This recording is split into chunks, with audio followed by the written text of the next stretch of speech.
Então, nós éramos do sudoeste do Paraná, da Salto do Lontra. Em 85, meus pais, por necessidades, que sempre nasceram e cresceram na lavoura, né? Sítio. Então, não tinha muito, nem estudo e nem conhecimento também para trabalhar na cidade. Aí, em 1985, eles decidiram ir para um acampamento sem terra. Foram acampar em Salto do Lontra, que é o 10º, e fizeram um percurso por esse Paraná fora. Eles participaram do acampamento em frente ao Palácio Iguaçu, em Curitiba, no Centro Cívico, né? E de lá foi vindo para cá, para o assentamento. A ocupação aqui se deu dia 31 de julho de 1986. Eles vieram para cá, ficaram no acampamento aqui por um período, até que o INCRA adquiriu a fazenda, dividiu os lotes, sorteou, e aí direcionou cada um para o seu sítio, né, para o seu lote. Aí ele trouxe todos os filhos, porque uma parte ficou morando com os avós, até que eles se instalassem, né, porque pequenos não tinha como também ficar todos juntos. Aí viemos para cá, então em 86 aqui, e daí no lote definitivamente em 87, porque o assentamento mesmo foi instituído em fevereiro de 87. E aí fomos trabalhando, tudo manual, braçal, né? Não tinha nada, era barraco de lona mesmo, chão batido, e as dificuldades eram muitas, mas também a esperança era muito grande, a confiança acima de tudo, porque a família já estava instituída, então tinha que correr atrás, né? Foi difícil? Foi, no início foi muito difícil, porque nós não tínhamos nem a ponte no rio para ter acesso à Lindoeste, que na época pertencia a Cascavel, era um distrito do município de Cascavel, depois que foi emancipado aqui. Então, as famílias daqui todas iam para Lindoeste fazer suas compras, todas as necessidades, seja hospital, farmácia, mercado, tudo era em Lindoeste, né? Então, atravessavam por dentro do rio, no Rio da Paz, tinha um cabo de aço, cruzavam por dentro do rio e a pé até na cidade. Na grande maioria, levava algo para vender na cidade e trocar por alimento, para trazer de volta. Até que foi construído ponte, feitas estradas, melhorou o acesso. As famílias também foram se estruturando, foram se modernizando, pode-se dizer assim, né? E aos passos foram construindo suas casas. E aí surgiu a necessidade também das crianças estudarem. Na época ainda Cascavel, o prefeito era Fidelcino Tolentino. Então o que ele fez? Na sede da fazenda tinha uns barracão. Aí foi desmanchado os barracão, as famílias desmancharam os barracão e construíram nas comunidades para fazer as escolinhas. Então foram construídas na época 4 escolinhas aqui dentro do assentamento para atender as 152 famílias que vieram para cá. E aí a primeira era a escolinha Cecília Marmentini, a Otávio Toso, Dr. Eliseu Schmidt e a Fazenda Vitória 1. Então atendia de primeira a quarta série. E foi assim por um período. Depois, com a nuclearização, que foi Brasil afora, foram juntadas. Daí as 4 se concentraram todas aqui. Continua Otávio Toso, né, a municipal, mas daí foi centralizada todas aqui num local só. Aí começou o transporte para trazer as crianças para cá, porque antes era tudo a pé, né? Cada uma na sua comunidade. E em 1997, em agosto, dia 11 de agosto, que foi trazido a escola estadual para cá, Santa Luzia. Não tinha espaço físico, as aulas começaram no pavilhão da comunidade, as paredes tudo de fresta, dia de geada, as crianças sentavam lá fora no sol para esquentar, para poder estudar. Mas foi importante porque, até então, as crianças para fazer de 5ª a 8ª série da época e o 2º grau, elas tinham que ir na cidade. Tem crianças que estavam a 9 quilômetros da cidade, mas tem uns que estão a 25 quilômetros da cidade. Então, eles saíam praticamente de madrugada de casa e voltavam quase meia-tarde. Os que estudavam à noite saíam meia-tarde e voltavam passado meia-noite. Então, era muito difícil. Por isso, foi uma luta muito grande para conseguir trazer a escola para cá, também para atender de 5ª a 8ª e o 2º grau. E ela veio em agosto de 97, permanece até hoje. Aí, em 2000... o governo começou a construir esse espaço físico que está aqui, que é estadual. E aí foi ampliando, foi melhorando. Os professores, praticamente 100% da cidade, vinham para cá. E vêm até hoje, né? Vêm para cá, vêm trabalhar. Hoje aqui funciona o ensino fundamental de 6º a 9º, no Colégio Estadual do Campo Santa Luzia. E também o ensino médio, 1º, 2º e 3º ano. Então, na verdade, concentrou todos aqui, desde a educação infantil, até o ensino médio. Alguns alunos já saíram daqui, hoje já são advogados formados, nós temos economistas, nós temos médicos, nós temos professores. Então, quer dizer, não é a escola do campo que limita a criança, pelo contrário. Se ela quer, ela busca, ela vai além daquilo que está ao alcance, porque ela está no alcance também do aprendizado. Muita coisa melhorou no assentamento, questão de infraestrutura, as melhorias nas propriedades, foi modernizando, a tecnologia veio. E ou você interage com ela ou você vai ficar para trás, né?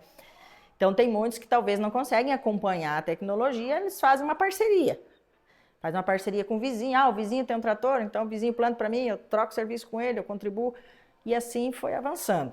Mas tudo aqui foi de forma abraçal mesmo. As casas foi na conquista, energia elétrica, água, ainda hoje tem famílias que têm dificuldade, têm problemas com a água, que a gente sabe que a água está sendo um problema não só aqui no município, né? Mas Brasil afora, mundo afora, pode-se dizer. E aqui também não é diferente. Então tem pessoas que na época de estiagem padecem. Então é uma luta muito grande também nessa questão da água. Mas muita coisa avançou e acredito assim, para mim que estou aqui desde 86, acho que não tem como ver vida fora daqui. Uma pena que muitos desistiram desse sonho, desistiram dessa luta, desistiram dessa conquista que eles sofreram tanto para chegar até aqui, né? Mas valeu a pena. Então, eu vim para cá, eu tinha quarta série, porque não tinha para quinta série na época, não tinha ponte, não tinha transporte, né? Então a gente ficou um período, a maioria das crianças que vieram nessa faixa etária para cá ficaram sem estudar. E na época não era obrigatório, né? Senão teriam que dar um jeito. Então nós começamos, retomamos, voltamos a estudar 5 anos depois, quando começou a vir o primeiro transporte para buscar. Aí a gente saía às 5 horas da tarde de casa, ia até na comunidade Cielito, na escola estadual Cielito Lindo, estudava lá até às 11, esperava, o ônibus ia fazer uma outra linha, levar os outros alunos de outra comunidade do interior para depois trazer nós. Então a gente saía às 5, voltava meia-noite, todo dia. Mas, importante que não desistiram, né? Todos acreditaram e foram nisso. Eu comecei trabalhando com adultos, nós tínhamos na nossa comunidade, que a minha comunidade é São Pedro, da Escola Cecília Marmentini, nós tínhamos muitas pessoas adultas que não sabiam nem assinar o seu nome, não sabiam nem tirar um documento alfabetizado, né? A RG deles era não alfabetizado.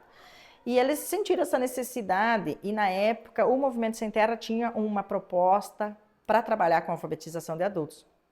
E eu me voluntariei para fazer isso. Então, à noite, eu trabalhava com eles, com essas pessoas mais velhas que queriam aprender pelo menos a ler e escrever, pelo menos ter a dignidade de assinar o seu nome. E eu comecei trabalhando com eles. Mas no meio do ano, a professora que atendia as crianças, ela se mudou por um problema pessoal, ela foi embora e as crianças ficaram sem professor. E não tinha como vir da cidade aqui. Aí o que os pais negociaram? Não, se for para os pequenos ficar sem aula, então vamos fazer o seguinte, você dá aula para os pequenos e nós ficamos sem. E aí eu comecei a trabalhar com as crianças. Eu trabalhei 2 anos com elas, depois eu saí, fui trabalhar na alfabetização no geral nas escolas de assentamento, daí da região oeste. Eu fui convidada a fazer parte do setor de educação e eu fui acompanhar a alfabetização em todos os assentamentos que tem na região oeste. Fiquei por lá até 97, daí final de 97 eu saí, porque em 98 decidi fazer a minha família, constituir a minha família, né? Foi quando eu casei. A escola já tinha aqui e final de 98 teve o concurso do estado. Aí eu me inscrevi para trabalhar na escola. Daí eu passei no concurso e em janeiro de 99 eu comecei a trabalhar no Santa Luzia. Estou aqui até hoje, mais de 25 anos. Sou secretária da escola. A gente já foi um pouco de tudo, porque no início não tinha muito suporte, então faltava professor, só tinha diretor, não tinha pedagogo. Então a gente acabava fazendo tudo isso. E aí eu só voltei a estudar, né? Daí eu concluí o ensino médio, claro, em 93, mas parei, né? Não fui avante, só fiquei trabalhando. Aí depois, em 2015, que eu voltei para daí concluir o curso superior, pedagogia, até também para poder melhorar, aprimorar mais, porque a gente está em contato com as crianças constantemente, né? A prática a gente tinha, só não tinha a teoria. Mas estou aqui, a minha família toda está aqui. Tenho 3 filhos, os 3 gostam da lavoura, trabalham na lavoura.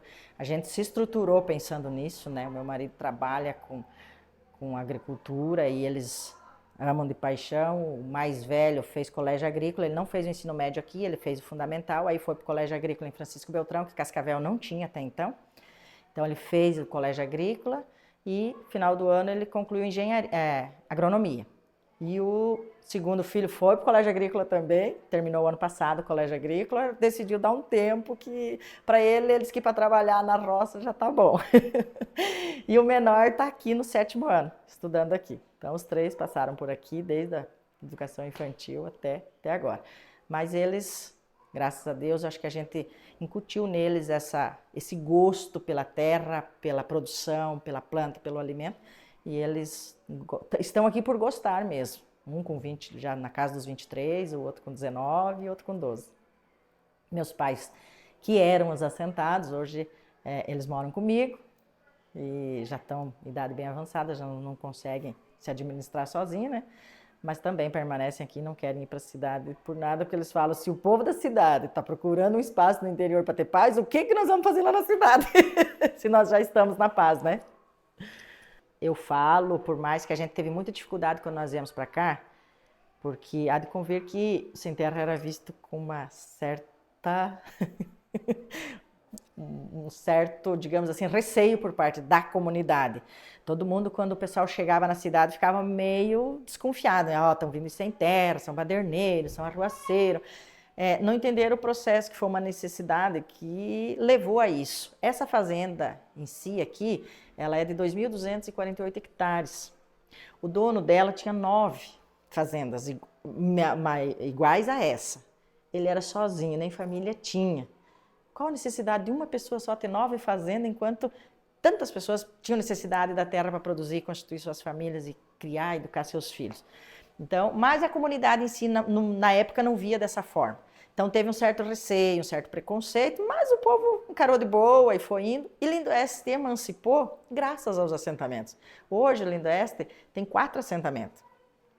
Então, foi com a chegada dos assentamentos, com a injeção de dinheiro no comércio, porque aí os Procera que o governo federal liberava para comprar ferramenta, para comprar alimentação, para comprar estrutura, para começar a produzir, foi todo gasto no comércio. Então, o comércio fortaleceu. Se fosse ver na época, em 86, só tinha mercadinho, mercearia fechando as portas. Com aquilo, alavancou o comércio de Lindoeste e se tornou município. Desenvolveu. Ainda hoje, o município de Lindoeste é baseado na agricultura.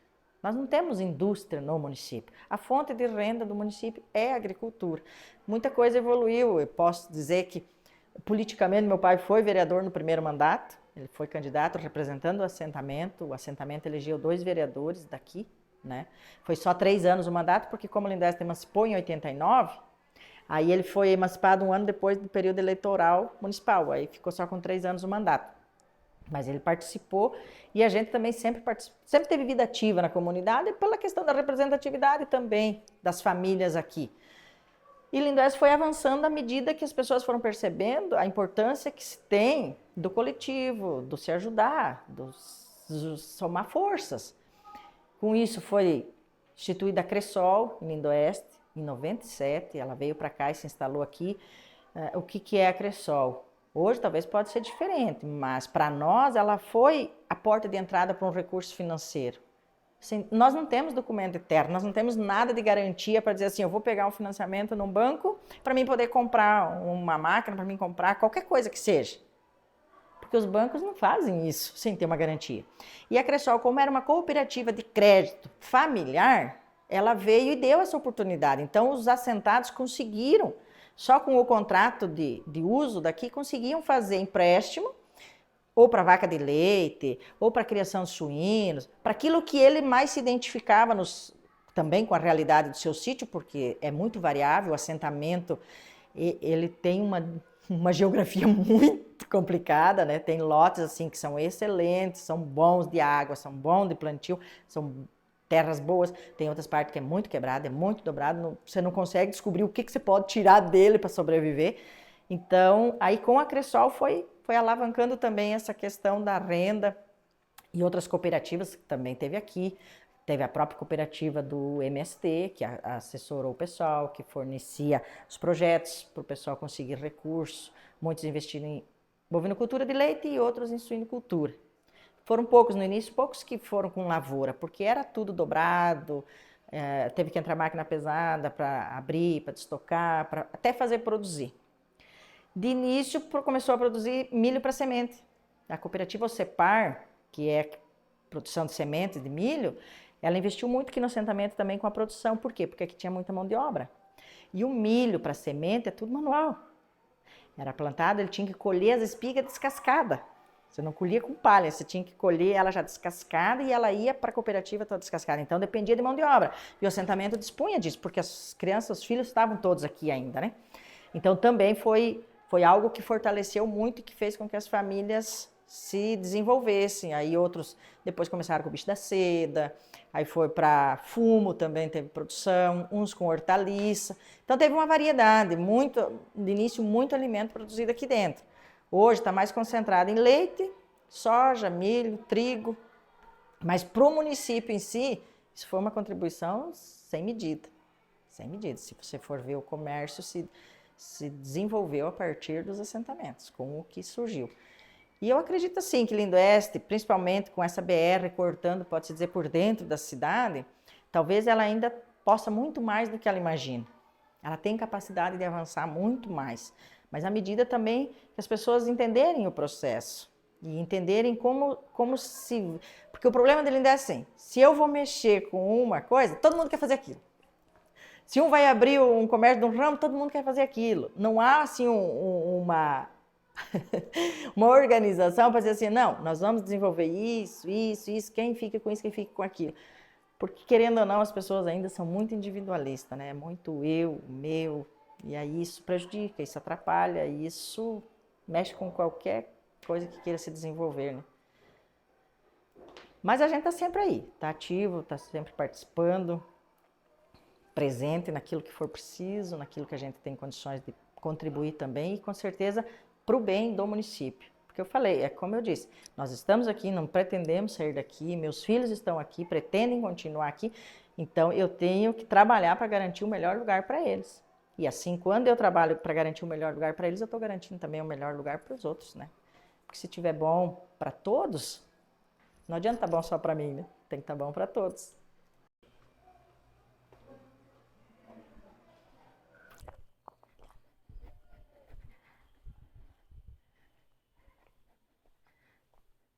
É campo, né? Isso aqui é vida, isso aqui é paz. Nós temos professores que vinham de Cascavel para dar aula aqui, que eles diziam que o único problema era só a distância, o deslocamento para eles virem até aqui. Mas eles diziam que quando chegava aqui eles estavam em paz. Até pela questão da disciplina dos alunos, a cultura, a participação das famílias na vida da escola, isso nunca foi problema para nós. Precisou, a família estar presente, ela está aqui, ela está acompanhando. Precisa fazer algum trabalho na escola também? É só chamar, eles vêm sem problema nenhum. Então isso é muito diferente. Isso é uma coisa que as pessoas precisavam pensar mais ao fechar uma escola do campo.